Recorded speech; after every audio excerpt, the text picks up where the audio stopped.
Bonjour, alors aujourd'hui nous allons voir l'entretien du Chrysalidocarpus. Rémi, je me suis permis d'acheter un chrysal. Oui. Et je voudrais que tu nous dises comment l'entretenir. Alors déjà, donc le Chrysalidocarpus, on le trouve aussi couramment sous le nom de Areca, Areca lucescens. C'est une plante originaire de Madagascar, de la Réunion, voire de Malaisie, vraiment dans cette région. Donc région chaude et humide. Ça c'est important déjà d'en parler.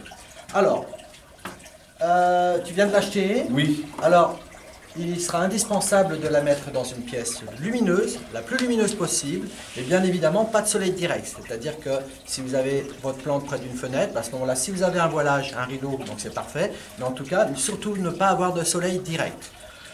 Pour ce qui est de l'humidité, il faudra la vaporiser assez régulièrement, parce que souvent, justement, cette plante-là aurait tendance un petit peu à jaunir, à griller un petit peu de l'extrémité des feuilles. J'étais en train de regarder là. C'est un petit peu, voilà, c'est un petit peu inévitable d'avoir quelques petites feuilles qui se grillent comme ça, mais en tout cas, ça va encore s'accentuer davantage si vous ne la vaporisez jamais, en tout cas. Donc on va vaporiser, on n'oublie pas de dire que c'est avec de l'eau non calcaire. De l'eau non, voilà, toujours de l'eau non calcaire pour éviter d'avoir des traces de calcaire sur le feuillage. Donc on peut prendre de l'eau de source. Ou de l'eau de pluie. Voilà. Alors, le petit avantage aussi, j'en viens déjà maintenant parce que c'est vraiment important. Vas-y. Pourquoi aussi la vaporisation? Pour la remettre dans ces conditions favorables. Et en plus de ça, pour éviter les parasites, notamment les araignées rouges. L'araignée rouge qui est un parasite très fréquent sur l'areca, tout simplement parce que ce parasite adore se développer dans un espace sec et chaud. L'hiver, vous avez un radiateur, vous avez le chauffage, il fait chaud et sec chez vous. Donc là, il va se donner un corps joie. Si vous la vaporisez régulièrement, déjà vous allez vraiment bien limiter le risque de développement de ce parasite. Pour ce qui est donc du rempotage. Voilà, moi je veux savoir parce que là, on vient de l'acheter. Là, si je la dépote, alors, elle a largement la place là, actuellement. Ouais, on voit vraiment que c'est une plante vraiment jeune de culture, qui avait largement la place de se développer en racines. Donc il n'aura pas été forcément indispensable de la rempoter. Quoi qu'il en soit, pour la vidéo, et non, et pas seulement cela, c'est que si vraiment vous voulez vous donner toutes les chances de conserver votre plante, vous voyez dans le fond, il n'y a pas de gravier, il n'y a rien, il n'y a pas de billes d'argile. Donc le drainage, il n'est pas génial. Moi, ce que je vais vous préconiser, vous prenez un pot, mais vraiment de la taille juste un petit peu plus grand. Vous voyez, pas plus grand que ça. Et là, vous mettez une bonne couche de billes d'argile. Voilà, 2 bons centimètres, voire 3 centimètres de billes d'argile. Là, je vais utiliser un substrat que vous trouvez dans le commerce, un substrat mélange plante verte. Alors celui-ci est vraiment génial parce qu'il n'y a pas seulement du terreau de la tourbe, mais il y a aussi de la fibre de coco. On le voit bien. Et cette fibre de coco permet vraiment d'avoir un substrat très aéré qui laissera donc passer l'air et qui laissera aussi passer l'eau. On évitera d'avoir une eau, donc une humidité stagnante dans le fond du pot. Alors déjà avec les billes d'argile dans le fond, il va y avoir un bon drainage, ça l'air passera bien. Mais en plus de ça, comme je l'ai déjà dit bien sur d'autres vidéos, la fibre de coco ayant cette particularité, c'est d'absorber l'eau quand vous arrosez, mais de la restituer vraiment de manière idéale donc au niveau des racines. Alors, une petite couche comme ça de billes d'argile. Et là, on va pouvoir rempoter la plante directement. Voilà. Et il y a juste là à rajouter un petit peu de terre autour. Veillez surtout à ce que la terre que vous rajoutez adhère bien au contact de la motte, de manière à ce que vous n'ayez pas de vide dans le pot. Pas d'air pour que les racines ne se dessèchent pas.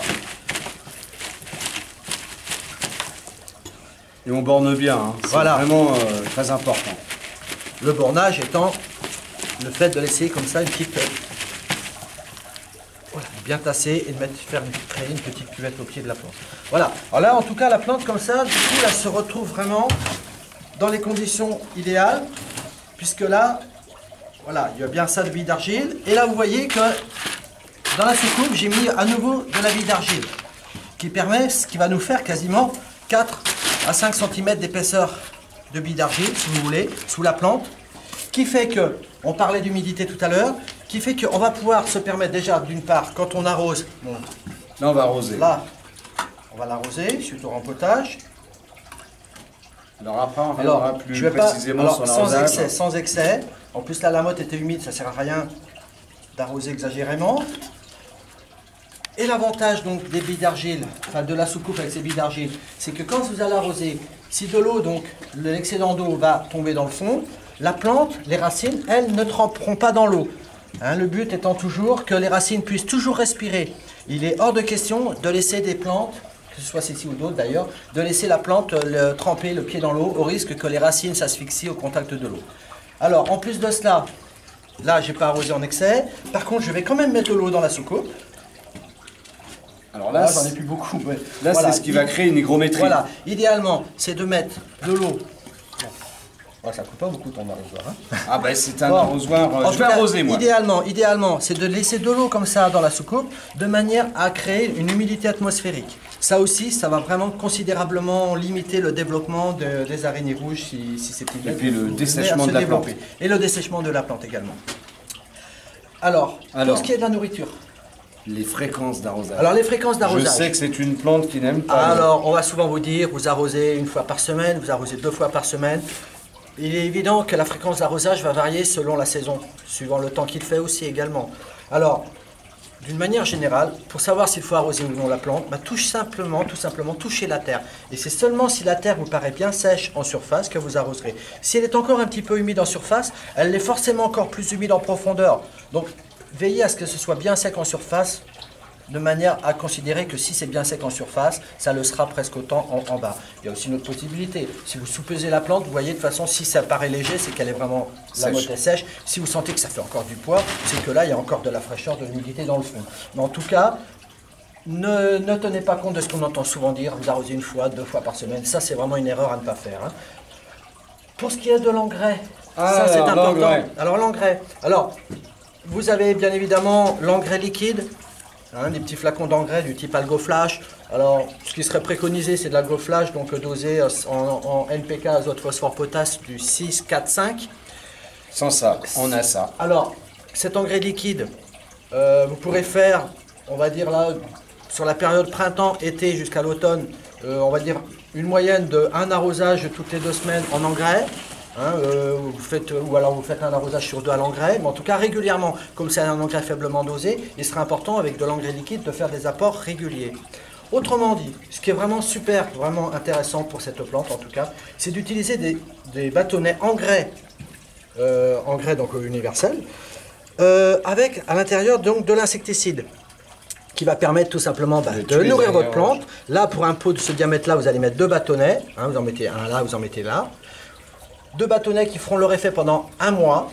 Et là, c'est intéressant parce que justement, cet insecticide qui va véhiculer dans la sève, eh bien l'araignée, je parle encore l'araignée, j'insiste toujours sur les araignées parce que ça, c'est vraiment c'est vraiment la plaie.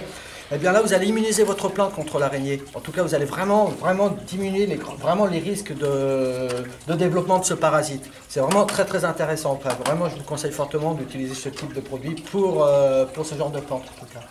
Ensuite, on a, nous dans le milieu professionnel, on a la chance d'avoir des petits cônes comme celui-ci pour plantes vertes. Vous les trouvez aussi dans les jardineries, hein, des petits cônes d'engrais comme ça, de billes d'argile. C'est de l'engrais à libération lente qui va agir comme ça suivant les marques de 3 à 6 mois. Pareil que vous enfoncez dans la terre. Là, pour une plante de cette taille-là, un petit cône comme ça suffira. Absolument. Voilà. Et l'avantage, c'est que généralement, la durée d'action est de 2 mois. Donc, voilà, comme je disais, de 3 à 6 mois. Ouais, 3 à 6 mois, oui, ça dépend des marques. Alors, ce qu'il faut bien dire sur l'engrais, déjà, c'est de donner à manger à vos plantes. Et ensuite, de bien lire et de bien respecter ce qui est marqué sur les notices. Ouais. Parce qu'il ne faut pas oublier que ce sont des sels. Donc, si on met trop d'engrais, on va risquer de brûler les racines. Ce qui peut être aussi fatal pour la plante, bien Donc, c'est de bien respecter les dosages. Voilà. Après, je pense que là, on a fait le tour, Rémi. Peut-être que... Est-ce que j'ai bien dit qu'il fallait éviter de la mettre à proximité d'un radiateur? Non. Non, hein, donc on parlait d'humidité, de chaleur. Oui, de chaleur. Dominique, tu voulais nous dire quelque chose. Et si cet été, là, je pars en vacances, je veux la sortir dehors? Alors, très bonne question, effectivement. Vous pouvez aussi, comme bien souvent, comme pour beaucoup de plantes, n'hésitez pas à la sortir si vous voulez pendant l'été. Elle se fera même vraiment une santé, puisque la plante, en étant à l'extérieur, va se retrouver avec la chaleur de l'été, va se retrouver un petit peu comme si elle était chez elle dans son pays. Donc oui, pas de problème pour la mettre dehors, par contre pas en plein soleil, évidemment. Hein. Là encore, mettez-la plutôt de préférence à mi-ombre, voire même à l'ombre, mais pas en plein soleil en tout cas. C'était une très bonne question. Donc là, Voilà. je t'ai donné un pot en plastique, je sais que tu préfères les pots Moi, je en préfère terre. toujours les pots en terre. Mais j'en avais pas. Voilà, bah ouais, dommage. Mais c'est vrai que le pot en terre cuite, hein, je le redis et je le répète, le pot en terre cuite, ça permet vraiment à ce que la plante donc, respire beaucoup mieux au niveau de ses racines. Vous aurez encore beaucoup moins de risques d'échec sur l'entretien, sur l'arrosage de votre plante si vous l'avez dans un pot en terre cuite plutôt que dans un pot plastique. Puis en Voilà, plus, et c'est puis joli, il en enfin, existe de on a très beaux. fait des beaux, hein, Voilà. maintenant. Bah, je crois que Je là, on crois a qu'on tout dit. Hein. et puis on vous dit à bientôt. Merci et bonne journée.